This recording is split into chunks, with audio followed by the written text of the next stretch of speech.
प्रकरण 6 राजा मानसी। दरबार अकबरी के रचयिता ने जिसकी कलम में जादू था, क्या खूब कहा है। इस उच्च कुल संभूत राजा का चित्र दरबार अकबरी के चित्र संग्रह में सोने के पानी से खींचा जाना चाहिए, निसंदेह। और न केवल मानसी का, किंतु उसके कीर्तिशाली पिता राजा भगवान दास और सुविख्यात दादा राजा भारमल के चित्र भी इसी सम्मान और श्रृंगार के अधिकारी है। राजा भारमल वह पहला बुद्धिमान और दूर तक देखने सोचने वाला राजा था जिसने हजारों साल के धार्मिक संस्कारों को देश के सामयिक हित पर बलिदान करके मुसलमानों से नाता जोड़ा और सन 949 हिजरी में अपने रूपपूर्ण शिला कन्या को अकबर की पटरानी बनाया। आमेर के कछवाहा वंश को विचार स्वतंत्र और धर्मगत उदारता के क्षेत्र में अगुवा बनने का गौरव प्राप्त है, और जब तक जमाने की निगाहों में इन पुनीत गुणों का आदर रहेगा, इस घराने के नाम पर सम्मान की श्रद्धांजलि अर्पित की जाती रहेगी। मानसी आमेर में पैदा हुआ और उसका बचपन उसी देश के जोशीले युद्ध प्रिय निवासियों में बीता, जिनसे उसने वीरता और साहस के पाठ पढ़े। पर जब जवानी ने हृदय में उत्साह और उत्साह में उमंग पैदा की, तो अकबर के दरबार की तरफ रुख किया, जो उस जमाने में मान प्रतिष्ठा, पद और अधिकार की खान समझा जाता था। भगवान दास की सच्ची शुभचिंतना और उत्सर्गमयी सहायताओं ने शाही दरबार में उसे मान प्रतिष्ठा के आसन पर आसीन कर रखा था। उसके होनहार तेजस्वी बेटे की जितनी आवभगत होनी चाहिए थी, उससे अधिक हुई। अकबर ने उसके साथ पितृसुलभ स्नेह दिखाया और सन 1572 ईस्वी में जब गुजरात पर चढ़ाई की, तो नवयुवक राजकुमार को हमराही को सम्मान प्रदान किया। इस मुहिम में उसने वह बढ़ बढ़कर हाथ मारे कि अकबर की नज़रों में जच गया। अगर कुछ कोर कसर थी तो वह उसके वक्त पूरी हो गई जब खान आजम अहमदाबाद के गिर गया और अकबर ने आगरे से कूच करके 2 महीने की राह 7 दिन में तय की। नौजवान राजकुमार इस गावे में भी साथ रहा, यह मानो उसकी शिक्षा और परीक्षा के दिन थे।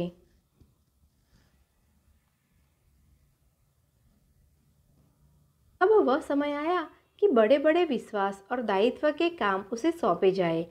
दैवी योग से इसका अवसर भी जल्द ही हाथ आया।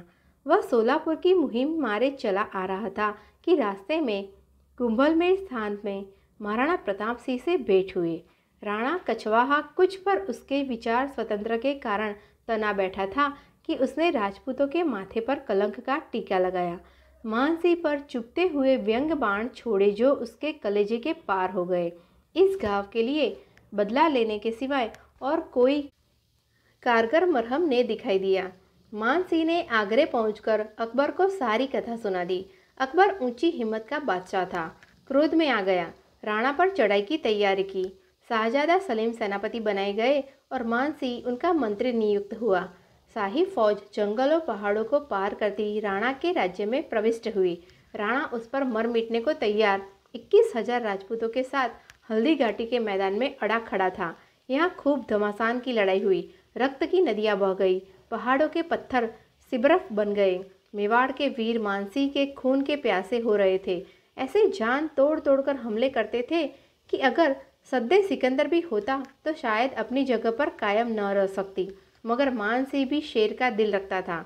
उस पर जवानी का जोश था। हौसला कहता था कि सारी सेना की निगाहें तुझ पर है, दिखा दे कि राजपूत अपनी तलवार का ऐसा धनी होता है। अंत को अकबरी प्रताप की विजय हुई। राणा के साथियों के पांव उखड़ गए।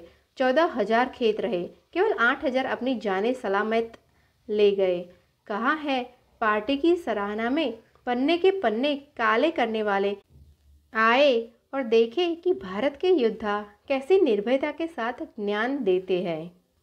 राणा लड़ाई तो हार गया, पर हिम्मत न हारा। उसकी हेकड़ी उसके गले का हार बन रही। जब कभी मैदान वाली पाता, अपने मौत से खेलने वाले साथियों को लेकर किले से निकल पड़ता और आसपास में आफत मचा देता।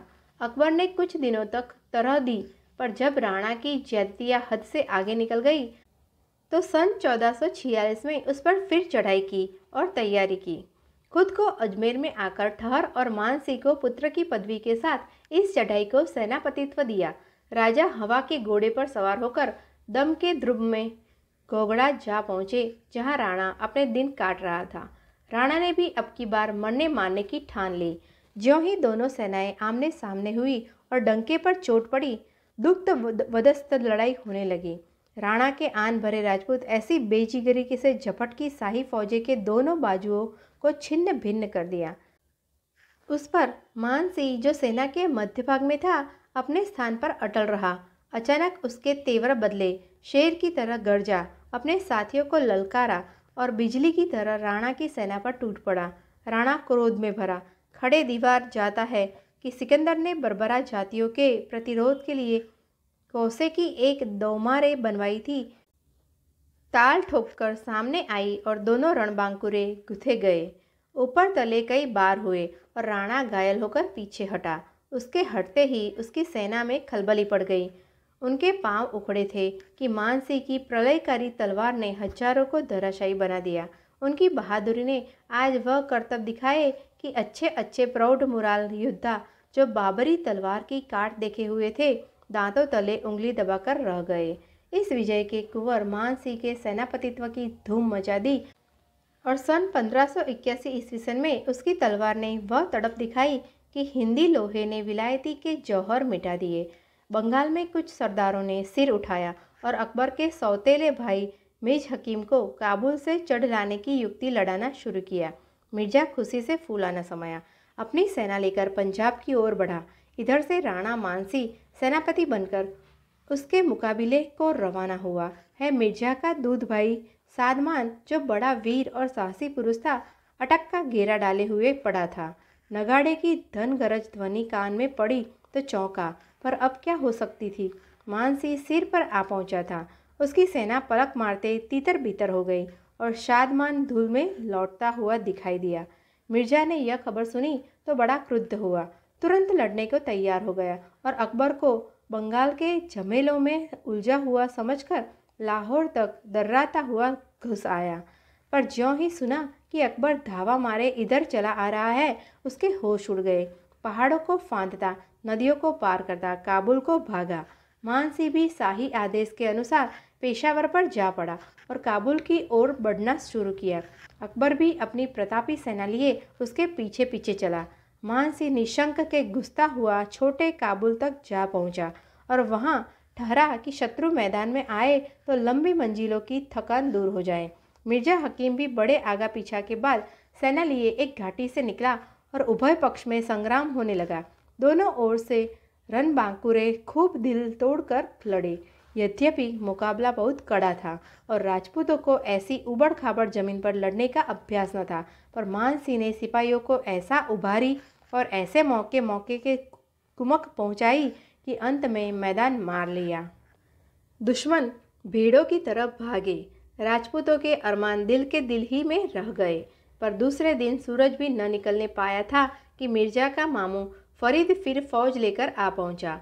मानसिंह ने भी अपनी सेना उसके सामने ले जाकर खड़ी की और चटपट खून की प्यासी तलवारें म्यानों से निकली। तोपों ने गोले दागे और रेल पेल होने लगी। 2 घंटे तक तलवारें कड़कती रही। अंत को शत्रु पीछे हटा और मानसिंह विजय दुदुम्बी बजाता हुआ काबुल में दाखिल हुआ। पर धन्य है अकबर की दयालुता और उदारता को कि जो देश इतने रक्तपात के बाद जीता गया, उस पर कब्जा न जमाया, बल्कि मिर्जा का अपराध क्षमा कर दिया और उसको लौटा दिया। पेशावर और सीमांतर प्रदेश का शासन भार मानसिंह को सौंपा और राजा ने बड़ी बुद्धिमानी तथा गंभीरता से इस कर्तव्य का पालन किया। उस देश का चप्पा चप्पा उपद्रव उद्गत का अखाड़ा हो रहा था। मानसिंह ने अपने नीति कौशल और दृढ़ता से बड़े बड़े फसादियों की रंगें ढीली कर दी। इसके साथ ही उसके सौजन्य ने भले आदमियों का मन जीत लिया। दुल के दल लोग सलाम को हाजिर होने लगे। फिर भी वह प्रजा को अधिक समय तक संतुष्ट न रख सका। उसके सिपाही आखिर राजपूत थे। अफगानों के अत्याचार याद करते तो बेग अख्तियार माथे पर बल पड़ जाती। इस भाव से प्रेरित होकर प्रजा को सताते। अतः इसकी शिकायतें अकबर के दरबार में पहुंची। राजा बिहार भेज दिए गए। बंगाल अकबर के साम्राज्य का वह नाजुक भाग था जहाँ फसाद का मवाद इकट्ठा होकर पका करता था। पठानों ने अपने 300 साल के शासन में इस देश पर अच्छी तरह अधिकार जमा लिया था। बहुतेरे वही आज़ाद हो गए थे और यद्यपि अकबर ने कई बार उनका नशा हिरन कर दिया था, फिर भी कुछ ऐसे सिर बाकी थे जिनमें राज्य की हवा समाई हुई थी और वह समय समय पर उपद्रव खड़ा किया करते थे। वहाँ के हिंदू राजाओं ने भी उनसे प्रेम का नाता जोड़ रखा था और आड़े समय पर काम आया करते थे। मानसी के जाते ही राजा पूर्णमल कंधोरिया पर चढ़ गया और उसके दर्प दुर्ग को ध्वस्त कर दिया। राजा संग्राम सिंह को भी तलवार के घाट उतारी और कुक्ष राजाओं को भी दरबार बिहार को उपद्रव उठाने वालों से साफ कर दिया। इन विश्वस्त सेवाओं के पुरस्कार स्वरूप उसको राजा की पदवी, शाही जोड़ा, सुनारे जीन सहित घोड़ा और पंच हजारी का पद प्रदान किए गए। पर ऐसे मनचले जोशीले राजपूत से कब चुप बैठा जाता था। सन 1590 में उसने घोड़ों को ऐड लगाई और उड़ीसा में दाखिल हो गया। उन दिनों यहाँ कातुल खां पठान राज्य करता था। सामने के लिए तैयार हुआ, पर संयोगवश इसी बीच पठानों में अनबन हो गई। कतलू खां कत्ल हुआ। बाकी सरदारों ने अधीनता स्वीकार की और कई साल तक आज्ञाधारक बने रहे। पर अचानक उनकी हिम्मतों ने फिर सिर उभारा और बादशाही मुल्क पर चढ़ा आए। इधर मानसी बेकारी से ऊब उठा था। बहाना हाथ आया, तुरंत सेना लेकर बढ़ा और दुश्मनों के इलाके में अकबरी झंडा गाड़ दिया। पठान बड़े जोश से मुकाबले को आए, पर राजपूत सुरमाओं के आगे एक भी पेश न गई।